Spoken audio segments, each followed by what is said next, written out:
ही बातमी आहे साकोली तालुक्यातील विरसी येथील आणि आपण पाहत आहात Blue Storm TV news channel. नरभक्षी बिबट्याने 5 वर्षीय बालिकेला केले ठार। मृताच्या परिवारास 50 लाख द्या, वंचित बहुजन आघाडीची मागणी।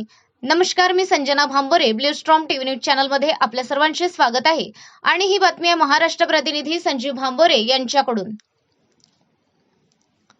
भंडारा साकोली तालुक्यात दिनांक 15 एप्रिलला सकाळी 5:30 वाजता विरशी येथे कपूर नदीच्या तीरावर विटाभट्टीमध्ये काम करीत असलेल्या परिवारातील एक 5 वर्षीय अंशिका काशीनाथ मिरी लघुसंख्येसाठी गेली असता मकाच्या झाडात दबा धरून असलेल्या बिबट्याने ठार केले।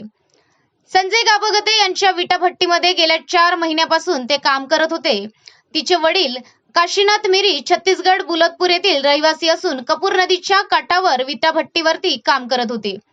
सकाळी नरभक्षी वाघाने तिच्यावर हल्ला करून ठार केले। वंचित बहुजन आघाडीचे भंडारा जिल्हा महासचिव डीजी रंगारी यांनी भेट देऊन मोकाट चौकशी करून जागेवर भेट देऊन 50 लाखाची मागणी केलेली आहे व वाघाचा बंदोबस्त करावा। आजपर्यंत 4 ते 5 घटना घडल्या असून अपयशी फॉरेस्ट डिपार्टमेंटचा निषेध व्यक्त केला।